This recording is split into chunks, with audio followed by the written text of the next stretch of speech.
پھر ذرا میرے سوالات کے جواب دیتے رہیے۔ آپ اس نوکر کے متعلق کیا کہیں گے جو آقا کی مقرر کی ہوئی ڈیوٹی پر جانے کے بجائے ہر وقت بس اس کے سامنے ہاتھ باندھے کھڑا رہے اور لاکھوں مرتبہ اس کا نام جپتا چلا جائے؟ آقا اس سے کہتا ہے کہ جا کر فلاں فلاں آدمیوں کے حق ادا کر، مگر یہ جاتا نہیں، بلکہ وہیں کھڑے کھڑے آقا کو جھک جھک کر 10 سلام کرتا ہے اور پھر ہاتھ باندھ کر کھڑا ہو جاتا ہے۔ آقا اسے حکم دیتا ہے کہ جا اور فلاں فلاں خرابیوں کو مٹا دے، مگر یہ 1 انچ وہاں سے نہیں ہٹتا اور سجدے پر سجدے کیے چلا جاتا ہے۔ آقا حکم دیتا ہے کہ چور کا ہاتھ کاٹ دے، یہ حکم سن کر بس وہیں کھڑے کھڑے نہایت خوش الہانی کے ساتھ چور کا ہاتھ کاٹ دے، چور کا ہاتھ کاٹ دے 20 مرتبہ پڑھتا رہتا ہے، مگر ایک دفعہ بھی اس نظام حکومت کے قیام کی کوشش نہیں کرتا جس میں چور کا ہاتھ کاٹا جا سکے۔ کیا آپ کہہ سکتے ہیں کہ یہ شخص حقیقت میں آقا کی بندگی کر رہا ہے؟ اگر آپ کا کوئی ملازم یہ رویہ اختیار کرے تو میں نہیں جانتا ہوں کہ آپ اسے کیا کہیں گے، مگر حیرت ہے آپ پر کہ خدا کا جو نوکر ایسا کرتا ہے آپ اسے بڑا عبادت گزار کہتے ہیں۔ یہ ظالم صبح سے شام تک خدا جانے کتنی مرتبہ قرآن شریف میں خدا کے احکام پڑھتا ہے، مگر ان احکام کو بجا لانے کے لیے اپنی جگہ سے جنبش تک نہیں کرتا، بلکہ نفل پر نفل پڑھے جاتا ہے،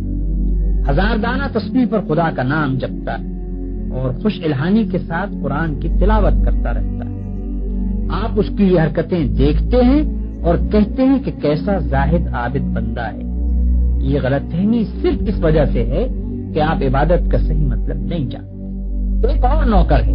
جو رات دن ڈیوٹی تو غیروں کی انجام دیتا ہے، احکام غیروں کے سنتا اور مانتا ہے،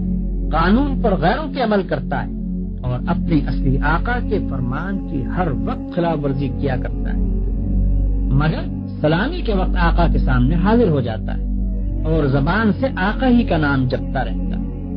اگر آپ میں سے کسی شخص کا نوکر یہ طریقہ اختیار کرے تو آپ کیا کریں گے؟ کیا آپ اس کی سلامی کو اس کے منہ پر نہ مار دیں گے؟ جب وہ زبان سے آپ کو آقا اور مالک کہے گا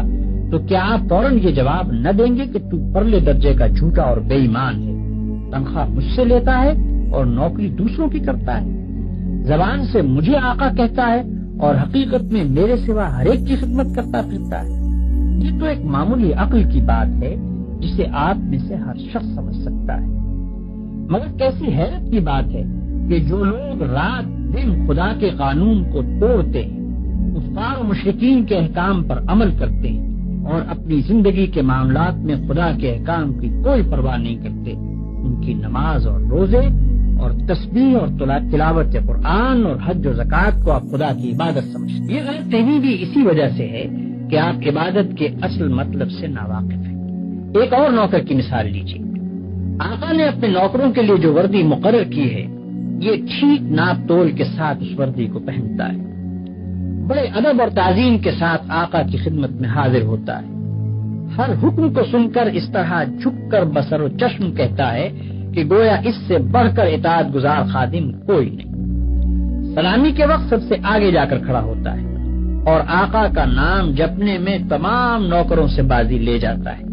مگر دوسری طرف یہی شخص آقا کے دشمنوں اور باغیوں کی خدمت بجا لاتا ہے، آقا کے خلاف ان کی سازشوں میں حصہ لیتا ہے اور آقا کے نام کو دنیا سے مٹانے میں جو کوشش بھی وہ کرتے ہیں اس میں یہ کمبخت ان کا ساتھ دیتا ہے۔ رات کے اندھیرے میں تو آقا کے گھر میں نقم لگاتا ہے اور صبح بڑے وفادار ملازموں کی طرح ہاتھ باندھ کر آقا کی خدمت میں حاضر ہو جاتا ہے۔ ایسے نوکر کے متعلق آپ کیا کہیں گے؟ یہی نہ کہ وہ منافق ہے، باغی ہے، نمک حرام ہے، مگر خدا کے جو نوکر ایسے ہیں ان کو آپ کیا کہیں گے؟ آپ سمجھتے ہیں کہ ہاتھ باندھ کر قبلہ رو کھڑے ہونا، گھٹنوں پر ہاتھ رکھ کر جھکنا، زمین پر ہاتھ ٹیک کر سجدہ کرنا اور چند مقرر الفاظ زبان سے ادا کرنا، بس یہی چند افعال اور حرکات بجائے خود عبادت ہے؟ آپ سمجھتے ہیں کہ رمضان کی پہلی تاریخ سے شوال کا چاند نکلنے تک روزانہ صبح سے شام تک بھوکے پیاسے رہنے کا نام عبادت ہے؟ آپ سمجھتے ہیں کہ قرآن کے چند رکوع زبان سے پڑھ دینے کا نام عبادت ہے؟ آپ سمجھتے ہیں کہ مکہ معظمہ جا کر کعبے کے گرد طواف کرنے کا نام عبادت ہے؟ غرض آپ نے چند افعال کی ظاہری شکلوں کا نام عبادت رکھ چھوڑا ہے، اور جب کوئی شخص ان شکلوں کے ساتھ ان افعال کو ادا کر دیتا ہے تو آپ خیال کرتے ہیں کہ اس نے خدا کی عبادت کر دی اور اس کی تخلیق کا مقصد پورا ہو گیا، اب وہ اپنی زندگی میں آزاد ہے کہ جو چاہے کرے۔ لیکن اصل حقیقت یہ ہے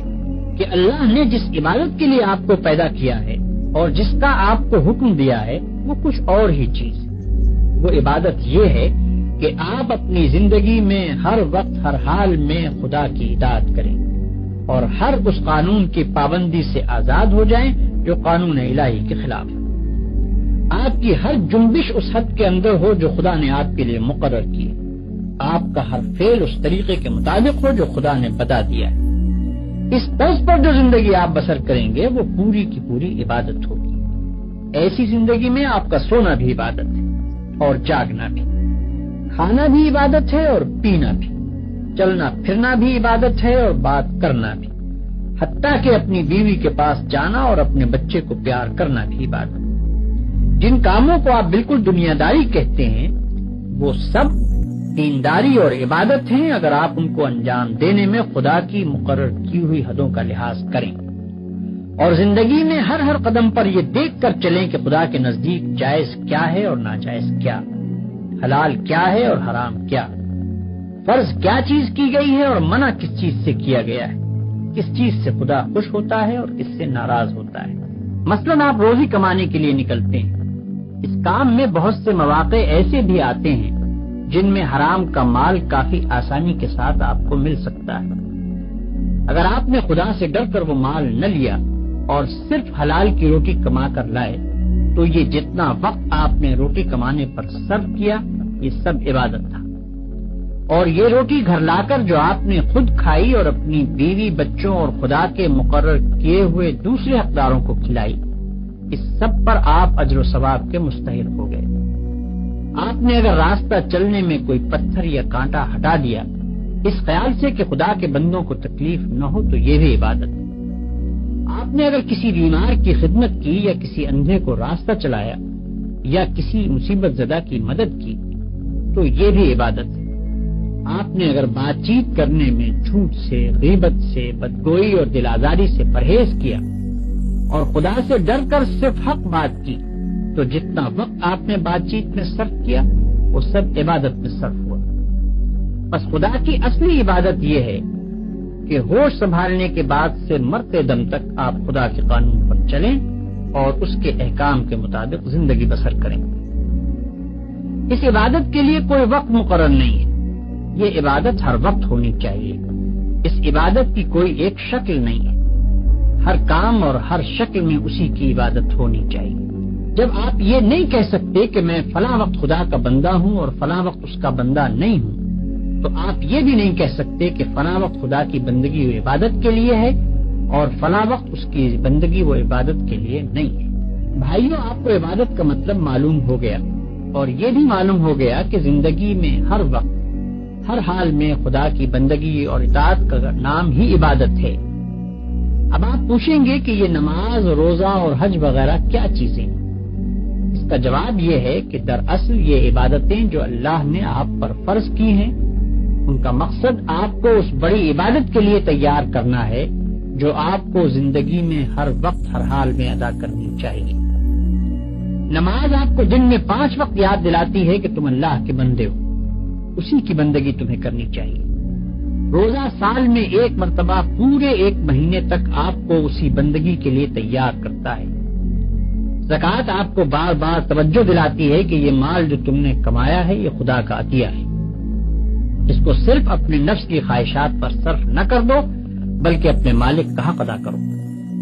حج دل پر خدا کی محبت اور بزرگی کا ایسا نقش بٹھاتا ہے کہ اگر 1 مرتبہ وہ بیٹھ جائے تو تمام عمر اس کا اثر دل سے دور نہیں ہو سکتا۔ ان سب عبادتوں کو ادا کرنے کے بعد اگر آپ اس قابل ہو گئے کہ آپ کی ساری زندگی خدا کی عبادت بن جائے تو بلا شبہ آپ کی نماز نماز ہے اور روزہ روزہ ہے،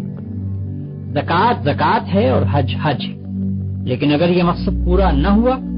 تو محض رکوع اور سجدہ کرنے اور بھوک پیاس کے ساتھ دن گزارنے اور حج کی رسمیں ادا کر دینے اور زکات کی رقم نکال دینے سے کچھ حاصل نہیں۔